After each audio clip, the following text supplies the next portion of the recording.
Hey guys, welcome back to Micho Makes. My name is Micho. I like to make stuff. Today we've got part number 27 of the Toyota Sprinter Trueno AE86 by DeAgostini. This is the 1/8 scale, huge model that we're building together. Without further ado, let's jump right into it. I had removed the plastic already, unfortunately, so none of that part. But we've got the front cover here. We've got a ton of frames here. We've got our parts, and we've got our book. So let's jump right into the book and see what we got here. Okay, jumping right into the book here. We've got another issue of kind of same varieties of Toyotas and the kind of what was offered by Toyota during the time period of the Hachiroku. It looks kind of strange when you initially glance. You didn't really notice it at first, but notice anything weird about this Sprinter up here? Do you see it? Is it in focus for you? I'll point it out. What do you see on the side here? One door, two doors, and a hatchback. It's a sedan. It's a Sprinter sedan. They came in both hatch and coupe versions, 4 doors. Well, I mean, technically, would that be 5? Because they call the hatchback actually a 3-door, and then the coupe would be a 2-door with a trunk. This would be 5 doors? I don't know. But I'll be honest with you, this is the first time I've ever seen that. That's crazy. But Toyota made it. They're actually kind of going over different variations of vehicles that were made during the time period of the 86. They do mention the FX16, which was, I believe, a little hatchback version that they had produced in Japan, and actually was available in America too as well. You can still find them on the road. Very, very rare, but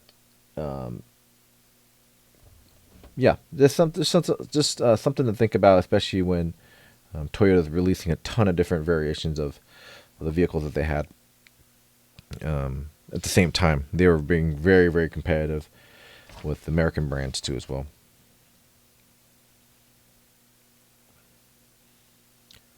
Hope that is actually legible. Sorry about the focus. I'm having trouble just discerning if it's in focus or not on my small screen here. So I want to make sure that you guys can see this. If you do want to pause the video, Google translate these two as well. Cool. After that, we jump right into the part. Now, as I mentioned, we are working on the rear diff again, the rear axle, and getting the pumpkin mounted. That looks like a complete rear axle. So let's take a look too. Looks like we're actually hooking up brake lines too as well. Right there.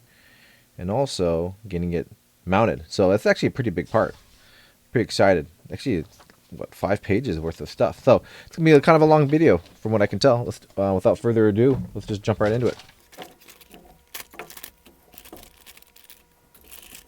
Looks like we got some thrown in screws here. We'll just start with those guys. We've got the GM screws here. We've got the CM screws right there too as well. Opening the part itself here.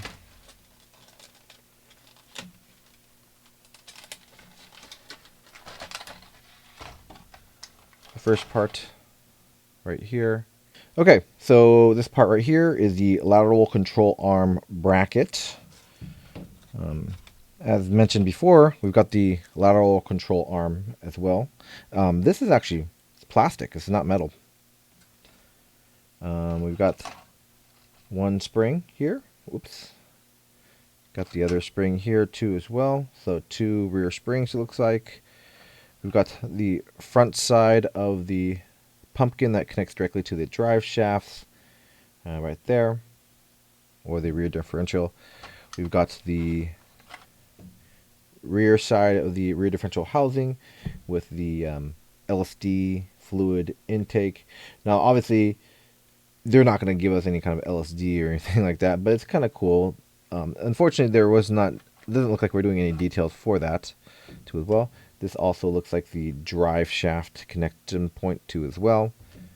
And then we've got actually more screws. I didn't even notice these.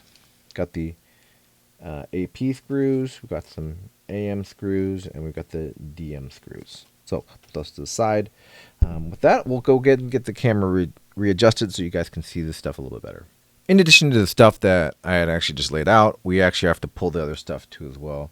So we're going to need the hose and the connector that we had here. We have the rear axle, the drive shaft, the connector pieces from the last part.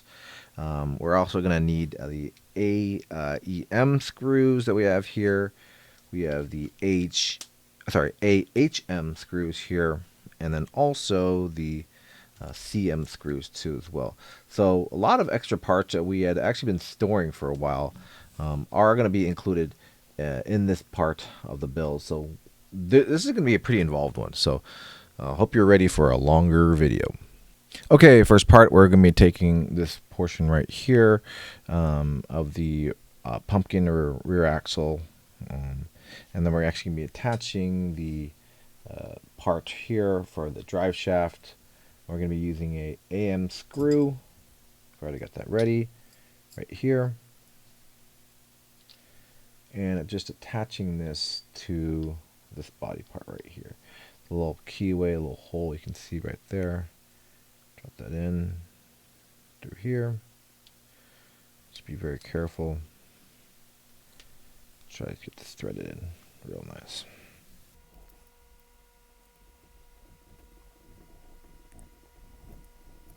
All right, it looks set. I do probably want to keep this a little bit looser just so there's an air of adjustability when it comes down to making sure that the drive shaft gets on there. So I tightened it a little down, but I'll loosen up just a little bit so that we can actually get it mounted. Okay, so next part, we're going to be taking actually the drive shaft here. Make sure I get this oriented properly according to the the instructions. Get this kind of out of the way right here, and then we're going to be connecting the front and rear part of the differential in this direction here, just like that, through here. It's going to be oriented, I believe, in this direction, just like so. Oh, no, that's backwards. Oh. Actually, no, I do have it correct. Right, just like that. And then this one, I think it's mounted this way, right, just right here. Oh, yeah. Yep. You can kind of see it getting combined like that. Just like that. The good thing is they're smart enough that we're able to just kind of lay it down. Oh, it looks like it popped off, but lay it down kind of just in that orientation, and it'll hold itself together while it gets screws in. And it looks like we're going to be using some AP screws.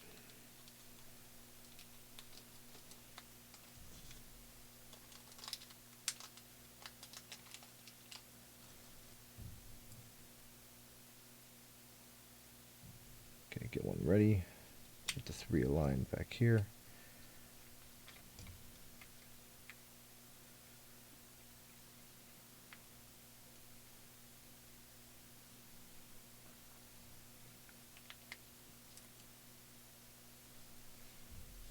Just like that. That's in focus for you.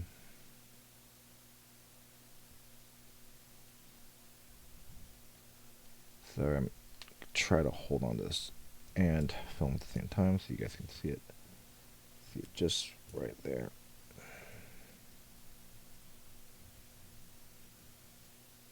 That's coming together real nice. Another AP screw.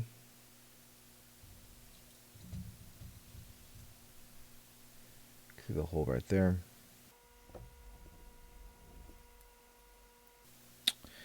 And that is the rear pumpkin mounted.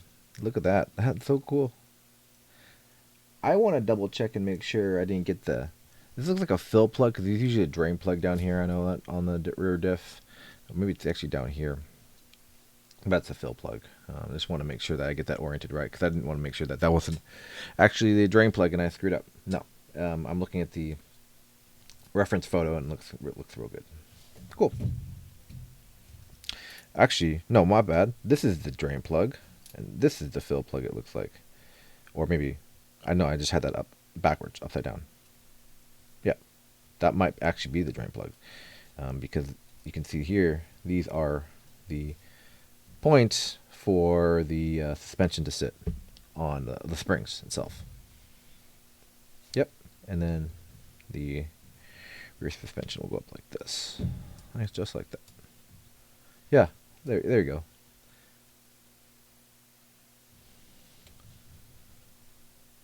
Wow, such detail. I love this so much. Wow. Excellent. On to the next part. All right, got it set up in the orientation that instructions are asking for. So we are actually going to be taking this piece here, and we're going to be inserting it right in this little hole.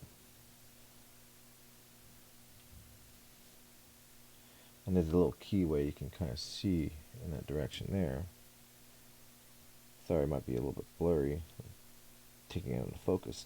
It gets mounted just like that. And then we're going to take the rear drive shaft and so you can remember that we've got this little mounting piece here. We've got the rear drive shaft here. We've got the connection pieces there. And that is going to be inserted right here in that orientation. And then we're going to take some AP screws that we had been previously using too as well. And mounting this right here.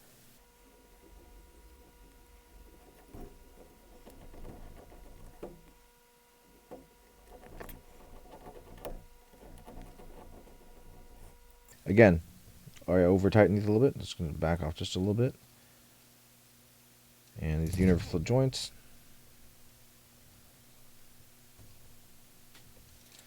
It's dang near lifelike. You can spin the drive shaft. Getting power from the engine up here. And transmission. But that is this part complete, where we mounted this part on the rear axle, mounted the drive shaft, and put the pumpkin. We're not done though with this whole issue yet, so we've got more. Hang on just a second. Okay, so we're back and we've got the body now. We're going to be taking this entire part that we just finished. We're going to be sliding this inside here. Going to try to make sure that we don't get too tangled up in these hoses, but we're going to be taking these suspension parts right here and mounting them in these little holes you can see right here. This one, and trying to get this mounted. So you gotta kind of finagle it a little bit and get this thing just without the hose getting in the way.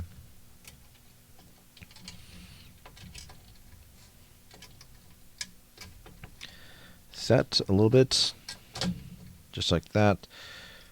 We're laying that there. We're gonna have to hold this there and use the AHM screws, I believe. So let me just double check and make sure. Yep, AHM screws, and have those mounted directly underneath. This is gonna be the time that I wish I had 3 arms. 3 hands to balance all this. So we flip this over. You can see kind of the hole right there. See that? And then I'm just gonna do my best. Just get it threaded. Again, we don't need to get it all the way in. Just get it started. And I'm gonna torque it down in just a second while I get the other one in. So that one's in, thankfully. And then we've got the other piece right here that needs to get mounted too, get that oriented correctly. see that or not.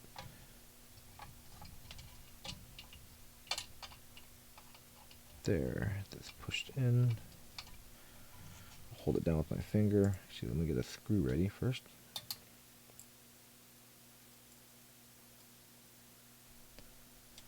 Hold that down.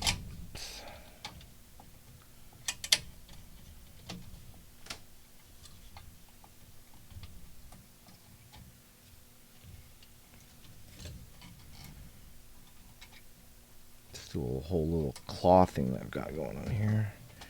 Hold that in. Find the spot right there.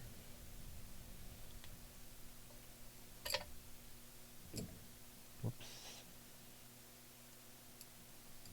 I only got one hand. You drop a screw. Oh man. Super difficult.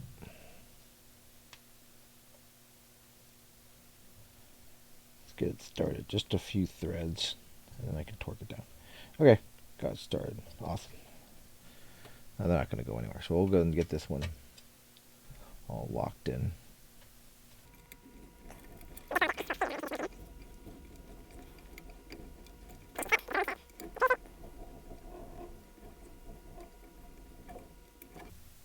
All right.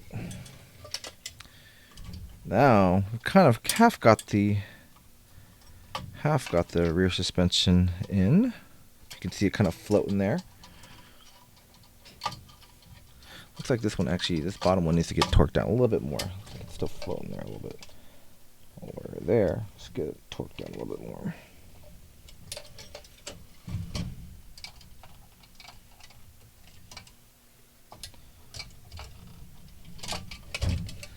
Let's back off a bit. I think that's torqued down, but not enough. On the right orientation. There we go.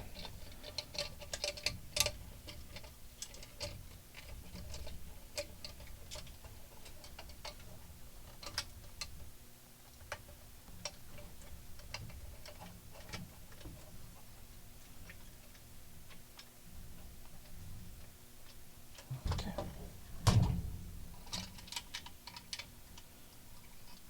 Whoopsies. Got this little thing caught up, so I'm actually going to back this out so I can actually get that oriented correctly. So I screwed that up. Set the way. Up here. Alright, and this one needed to get redone anyways. It's back in the hole.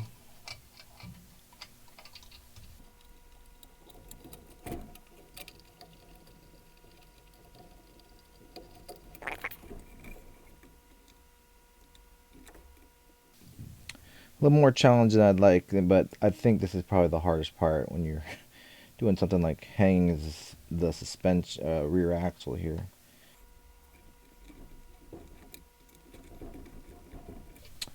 Take a look at it. Oh yeah, that's so much better. Okay, cool. Looks like we're all set. Sorry about that little struggle, but looks like we are set. Okay. All right. So the next step is actually getting these other links set up right here. And this is why they call it a 4-link suspension or axle, because you have 1, 2, 3, 4 rods that are kind of holding up the rear suspension to the body. So we're going to be taking the AEM screws that we had previously.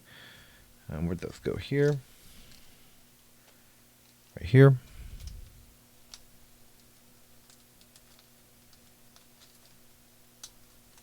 And connecting 2 of them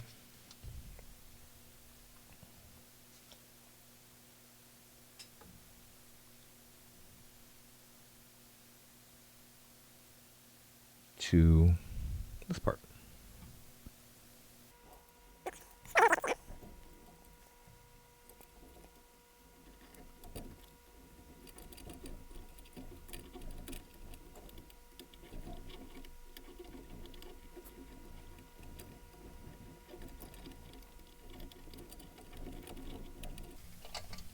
Cool. That one's set. Excellent. And then we're going to take another screw. I'm going to flip this whole thing around so you guys can see it. We're going to focus right here. Make sure that is in focus for you.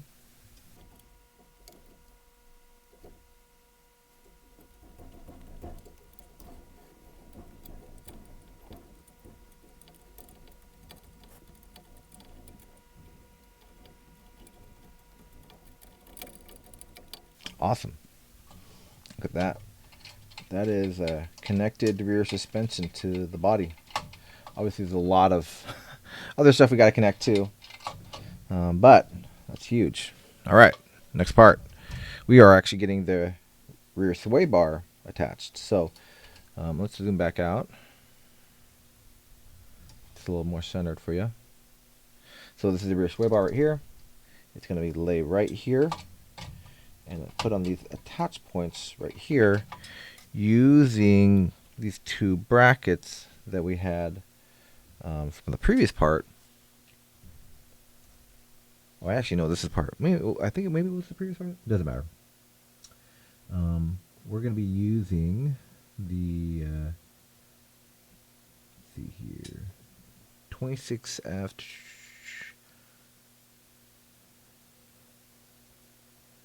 CM screws. CM, that's what I was looking for. CM screws that we have right here.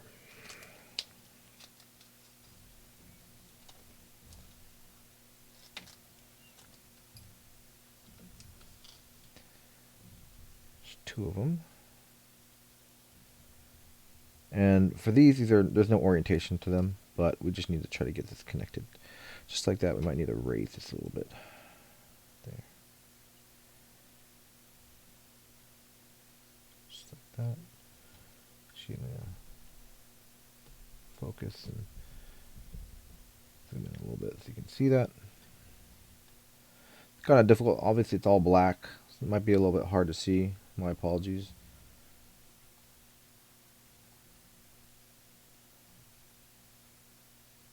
That aligned properly. Just want to again get this started so that I'll hold it, and then to get at least started, it's not falling off my screwdriver. I can get it torqued down a little bit more.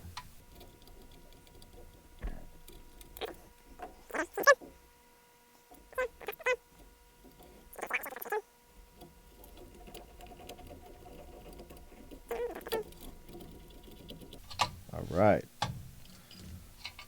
Awesome. So we've got the 4 links, 1, 2, 3, 4, and then the rear sway bar installed. And you'd think we're done. We're actually not done. We're got another step to do. And I know that we've had parts where we're literally just assembling a wheel, one wheel, and I'm like, what's the point of this? Yeah, this is definitely not that part either. We've got a lot more to do. So we've got the rear panhard rod, and there are a large size and a small size. We're going to be hooking up the small size inside this mounting point right here. I'm using a GM screw. Okay, and this orientation here. This doesn't look like it has a specific side it needs to be on. At least gives you a little bit of orientation. I'm always trying to follow the images, just because I know that sometimes you can put the screw on either side, but that's probably not the look that they're kind of going for if you just kind of choose whatever side willy-nilly. So just for me, I'm following the directions exactly to a T. All right, there that is. And this looks like it gets attached right here in this orientation here. I'm trying to see right here and right here. I'm going to double check the instructions for a second here. Okay, got to figure it out. This actually goes over this frame rail right here, and then they've got 2 holes that we kind of lock into, so it just kind of slides over that. Looks kind of strange because you'd think that, oh, okay, here's this little channel here, we're supposed to put that right there. No, not at all. Put that over that. We're going to hold that. We're going to use the CM screw. Get that mounted while I lift this up.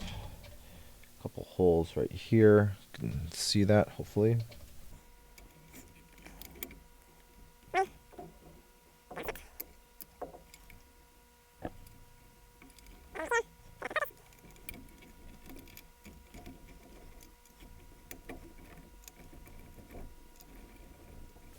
All right.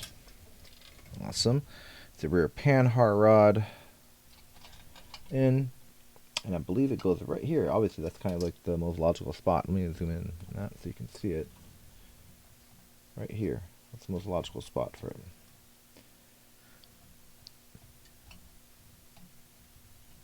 Yeah. And the rear panhard rod, you know, if it's adjustable, what it does is it actually will adjust the rear end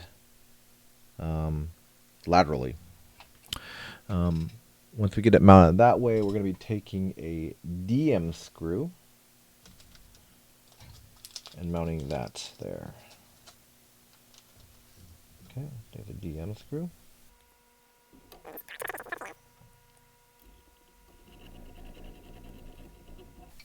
All right. With that panhard rod locked in, let's go ahead and zoom out and take a look at our handiwork that we've done. We've got the 4 links attached to the body. We've got the rear pumpkin installed to the rear axle. We did get the sway bar installed to the rear axle too as well, and we did get the panhard rod attached to. Huge part today. Really, really pleased with the progress. Look at how much we attached a major piece to a major piece. We haven't really even done that since we got the body really kind of made out. So, getting the rear diff done, at least to a state of soon to be mounted up, because it looks like we're going to need to put our springs in. You can kind of see them just kind of sitting here. That's actually what was causing the little pulling it out issue. Yeah, so we're going to have some rear springs you're going to be putting in. Our shocks too as well. So we've got those ready to go. Next part, probably the next part. I want to thank you guys again today for joining me on part number 27 of the Toyota Sprinter Trueno AE86 by DeAgostini. We did a ton of work today. We had, again, the 4 links attached, the rear panhard rod, getting all the rear axle mounted. Super cool, super involved process today, but I am super stoked about how it's been going and what we've accomplished so far. But I want to thank you again for joining me today. If you liked this video, give it a thumbs up. If you haven't subscribed, really love it if you would subscribe too as well. It would help the channel grow a lot. But again, thanks very much for joining me today. Let's take a look and see what we're actually working on next time. And it looks like we're actually working on some exhaust pieces. It looks like the downpipe. Maybe not downpipe, but it's a catalytic converter. Looks like something that a lot of people would want to steal and sell the metal inside. But look forward to that one on part number 28. Again, thank you very much for joining me, and I'll see you guys in the next one. Bye for now.